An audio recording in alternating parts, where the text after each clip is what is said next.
Hi, I'm Brock with Strider Bikes. I'm going to be your teacher today for Strider Homeschool. Today we're going to be talking about how to fix a flat tire. The 14X is equipped with pneumatic tires. That means they have air inside of them. This is similar to any modern day bicycle, whether it's your old road bike sitting in your garage or your modern mountain bike. In order to fix the flat, we're going to need a couple of tools. We're going to need a wrench to take the wheel off. The 14X uses a 15mm nut. You can also use an adjustable wrench if that's all you have. We're also going to need a tire lever to remove the tire from the rim. We're also going to need an inner tube to replace the flat one in here. The 14X uses a 14-inch wheel, so we have a 14-inch inner tube. And lastly, we'll need a pump to fill the tube with air after we replace it. The first thing that we're going to need to do to fix this flat is remove the wheel. Take your wrench and loosen up the nuts until you can spin them off. We've got our acorn nut, our washer, and then we've got a lock washer here that keeps the wheel from falling off if the nuts are loose.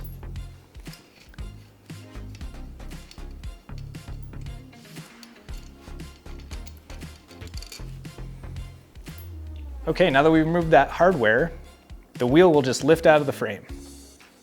So now that we have the wheel out, the next step is going to be removing the tire from the rim. This is where our tire levers come in handy. We'll be able to pull the tire back, and we're going to use this little hook to grab what's called the bead of the tire and pull it out of the wheel. Then we can just slide it around.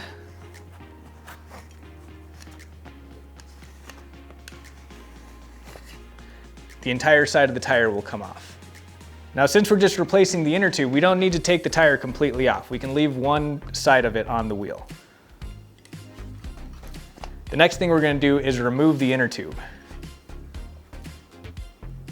You'll have to take your valve cap off to do that. And then you have to push your Schrader valve up through the hole so that you can get it outside of the wheel. Once you've done that, the tube will just pull out of the tire.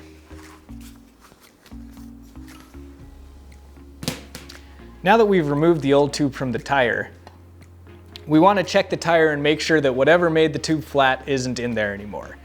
Sometimes you'll be able to see a thorn or a nail in the tread of the tire, but if you can't see anything, go ahead and run your fingers over the inside of the tire and make sure you don't feel anything sharp in there. Otherwise, your tube will get punctured immediately once we air it back up. So once we've checked the tire, we can set that to the side, and we're going to grab our tube.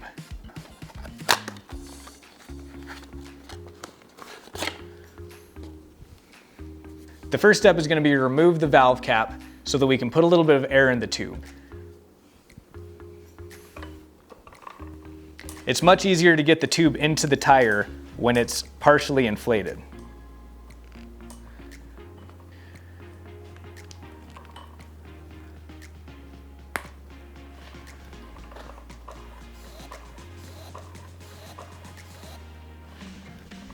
We just need to put a little bit of air in so that the tube will retain its shape. Now we're going to take our wheel, we're going to locate the valve stem hole in the rim, and then we're going to keep the valve with our fingers on the tube, and we're going to put the tube inside of the tire, keeping the valve stem lined up with the hole on the rim.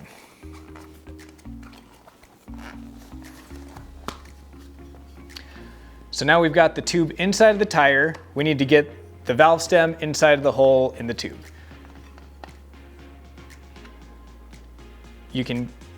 All you have to do is push down on it and align it with that hole.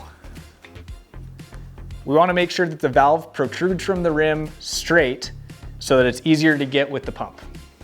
So the next step is going to be to reseat the bead of the tire onto the rim. To do this, we're going to start at the side opposite of the valve so that we have more room to work with. All we need to do is pinch the tire so that we can get that bead inside of there. If you have trouble getting it seated, you can use your tire lever or even your butter knife to force the bead inside of the rim. Now that we have a fresh tube in the tire, we're ready to air it up.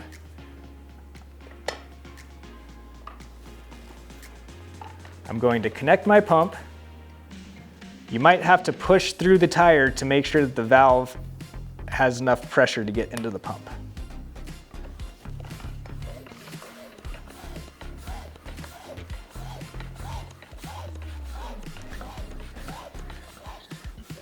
We recommend starting out at 25 PSI and go up or down from there depending on your child's size.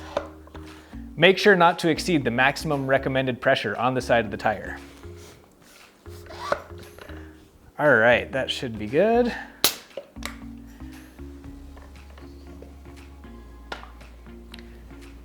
Now we're going to replace the valve cap. And now we're ready to fasten the wheel into the frame. We're going to take our hardware we removed earlier and put it back on in the same order. We're going to start with the hooked washer.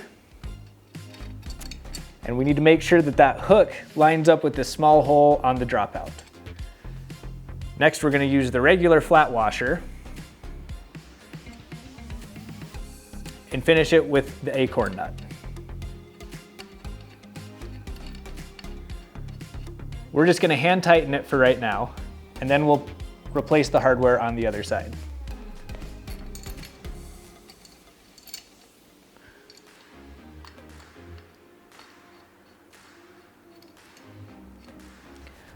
Once we have everything hand tight, double check that our security hooks are hooked into the frame. This keeps the wheel from falling out if the nuts become loose.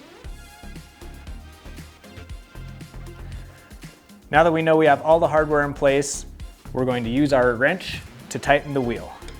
We don't need to go super tight on this, we just need to snug it up a little bit to make sure it's not going to back itself out. Okay, now we've got a fresh tube in our tire. We double check the tightness of our nuts, and now we're ready to ride. Let's go.